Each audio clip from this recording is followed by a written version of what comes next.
किसी शिया ने मुनाजरा किया था मुहद्दिस आजम कछोचवी रहमतुल्लाह अलैह से। तो उसने ये पूछा कि कौन सा मजहब पुराना है सबसे, तो कहा सुन्नी मजहब पुराना है। कहा सुन्नी वो है जिनको अहले सुन्ना व जमाआ कहा जाता है।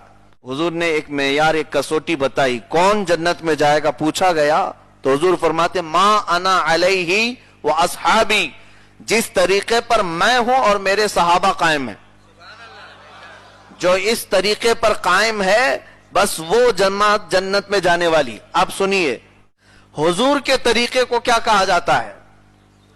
क्या कहा जाता है? सुन्नत। सुन्नत कहते किसे? हुजूर के तौर तरीकों को, हुजूर के अमाल को। और सहाबा को जमात कहा जाता है। तो अल्हम्दुलिल्लाह हम जो सुन्नी अहले सुन्नत व जमात हैं, सुन्नत अहल का मतलब होता है वाले, अहले सुन्नत व जमात का मतलब ही ये होता है रसूल की सुन्नत वाले, सहाबा की जमात वाले। हमारा कोई दूसरा नाम नहीं है। पहचान के लिए और हम निस्बतें लगाते हैं, अलग बात है। हम कादरी, रज़वी, अशरफी, बरकाती, ये मशरब के निस्बतें हैं, बरकत लेने के लिए लगा लेते हैं। जिस तरह खानदानों के भी नाम होते हैं, शेख हैं, पठान हैं, सैयद हैं, ये निस्बत अपने आप को अलग तमीज करने के लिए लगा लिए जाते हैं। इसी तरह मसलक आला हजरत का इस्तेमाल यह हमारे दरमियान तशख्खुस के लिए इस्तेमाल किया जाता, वरना हमारा सिर्फ एक ही नाम है, वो अहले सुन्नत व जमात है। मुहद्दिस आजम कछोचवी रहमतुल्लाह अलैह ने फरमाया ये सबसे पुराना मजहब और दीन यही है। और शिया का वजूद कब हुआ? जब हजरत अली रदी अल्लाह ताला अन्हु के और हजरत अमीर मुआविया रदी अल्लाह ताला अन्हु के दरमियान मामलात हुए, और उसके बाद हजरत अली की हिमायत में एक फिरका निकला और वही शिया कहलाने लगे। पहले तो उनका नाम शियाने अली था, यानी अली के हिमायती। फिर ये बढ़ते बढ़ते गुलू करने लग गए। गुलू में मुबालगा इतना बढ़ा कि हजरत अली को नबी के दर्जे तक पहुंचा दिया। बल्कि एक फिरका तो इसमें ऐसा है कि सानिया शिया में, जो हजरत अली के उलूहियत का भी कायल है, यानी यही खुदा है, हजरत अली के खुदा होने के भी वो कायल हैं। बहरहाल इसमें मुबालगा बढ़ता गया, लेकिन आए कहां से? हजरत अली के बाद खारिजी, ये सबसे पुराने फिरकों की बात मैं कह रहा हूं, ये आए कहां से? हजरत अली रदी अल्लाह ताला अन्हु की खिलाफत के बाद। फिर राफिजी एक फिरका है, हजरत जैद रदी अल्लाह ताला अन्हु, इनके जमाने में शुरू हुए। मुर्जिया एक फिरका है, कदरिया है, और जहमिया है, जबरिया है। ये फिरके जमाना जैसे जैसे बदलता गया, अलग अलग फिरके आते गए, नए नए मसाइल लेके आते रहे। अहले सुन्नत व जमात वही बाकी रहा, सहाबा इकराम का तौर तरीका वही चलता रहा, उसमें से ये निकलते चले गए। शिया इसी में से निकले, अहले सुन्नत व जमात में से निकले, एक अपना अलग तरीका बना दिया। अली अली कहना, हसन हुसैन कहना, बस उनका एक मेयार बना। राफिजी अलग बने, कदरिया तकदीर के इनकार करने वाले, जबरिया अलग बने। इसी तरह से जहमिया, मुर्जिया, कई फिरके बनते आए। फिर एक फिरका आया जमाने के तनज़्ज़ुली के बाद, उस वक्त हुकूमतें लोगों के हाथ में थी, जबरदस्ती एक अकीदा नाफिज किया जाने लगा, मुअतज़िला। इनके अलग अलग कौल थे। इसी कौल को न मानने पर इमाम अहमद बिन हंबल को कोड़े लगाए गए। इमाम अहमद बिन हंबल रदी अल्लाह ताला अन्हु पर इन्होंने जुल्म किया बहुत। इमाम आजम अबू हनीफा रदी अल्लाह ताला अन्हु को जेल में रखा गया, क्योंकि पावर इनके पास था। लोग आज हमसे सवाल करते हैं, अरे हरम पाक में ये सब चल रहा है, मक्का में, मदीना में ये चल रहा है, तो आप क्यों नहीं फॉलो कर लेते? मक्का और मदीने में बहुत पहले बहुत कुछ चल चुका है। हमारे लिए दलील कहीं से चलना नहीं, हमारे लिए हुजूर ने दलील सिर्फ यही दी है, जो मेरे तरीके पर हो और मेरे सहाबा के तरीके पर। अब हुजूर के तरीके पर और सहाबा के तरीके पर कोई कायम, वो मक्का में हो या मदीने में हो या फिर किसी छोटी झोपड़ी में हो, हमारा इमाम है। और इस तरीके से हटा और फिर वो काबे का भी इमाम बने तो हमारा इमाम हो नहीं सकता।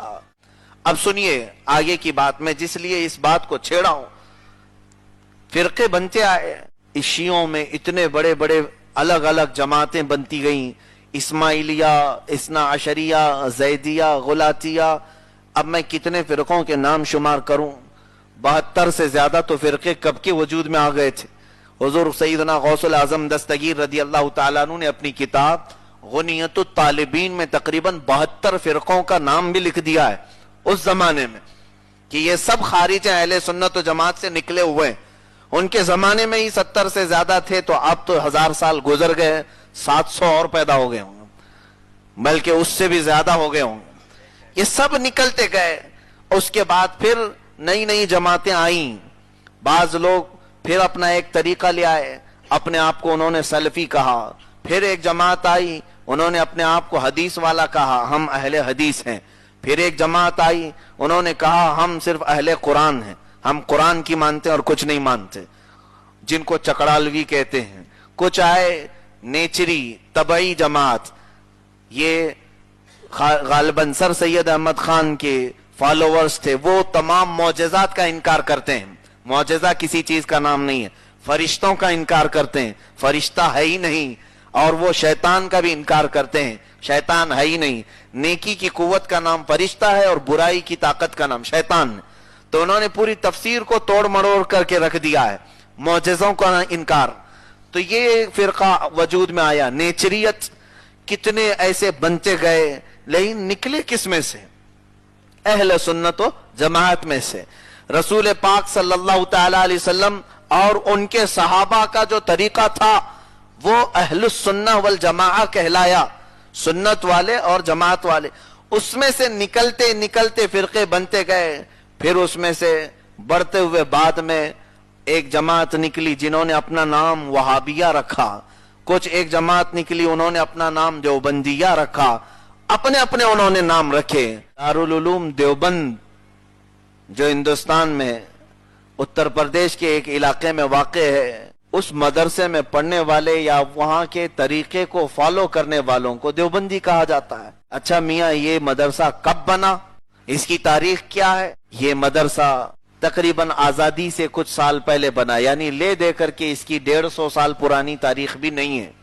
और उसके अलावा वहाबियत के बारे में अगर मैं आपको बता दूं, शेख मोहम्मद बिन अब्दुल वहाब नजदी अरब में एक ऐसा शख्स था जिसने तालीम हासिल की यहूदियों के हाथ में, और अरब में आकर उसने अपना एक नया तरीका इजाद किया और जितने मुसलमान थे उस जमाने में औलिया, उन सबको काफिर कहना शुरू किया। मज़ारात को उसने खत्म करवाने का ऐलान किया, फतवे जारी किया। तो नया एक फितना शुरू हुआ। तो ये कब हुआ? मोहम्मद बिन अब्दुल वहाब नजदी की अगर आप तारीख पढ़ेंगे, इसकी तारीख भी सिर्फ 150 साल पुरानी है, 150 साल पुरानी है। तो अब पता ये चला कि वहाबी उसको कहते हैं जो इब्ने अब्दुल वहाब की पैरवी करते हैं, जो 150 साल पुराना है। देवबंदी उसे कहते हैं जो दारुल उलूम देवबंद को या उनके तरीके को फॉलो करते हैं, जिसकी तारीख 150 साल पुरानी है। लेकिन अल्हम्दुलिल्लाह प्यूरिटी जो है आज तक सुन्नियों में बाकी है, जिसको अहले सुन्नत व जमात कहा जाता है। यह अल्लाह का फजल एहसान नहीं है तो और क्या है कि अल्लाह और उसके रसूल सल्लल्लाहु अलैहि वसल्लम का बेपनाह करम एहसान हम पर, कि जो सहाबा की जमात का अकीदा था आज तक आप उसी अकीदे पर बरकरार है। अजीजा ने गिरामी, बाज बातें ऐसी हैं जिसको लोग ये समझते हैं कि इख्तिलाफी बातें करते हैं। नहीं, मुझे तो इससे कोई सरोकार है ही नहीं। अल्हम्दुलिल्लाह मैंने कभी फसाद या फितने की बातें हरगिज करने की कोशिश नहीं की। इस्लाह की कोशिश हमेशा से रही, अल्लाह इसी पर कायम रखे। लेकिन बाज लोग इन तमाम बातों को जो मैं अभी फिरकों के मुतालिक अर्ज किया, किसी को ऐसी उलझन का शिकार है कोई, तो खुल करके अपनी राय का इजहार करें और तशफ़ी बख्श जवाब हासिल करें, इसलिए कि इससे आपके ईमान का ताल्लुक है, आपके अकीदे का ताल्लुक है। इसमें अगर जरा बराबर गड़बड़ी हुई तो पूरा हमारी जिंदगी का सब किया करा सब खत्म होगा और सीधे जहन्नम में ले जाया जाएगा।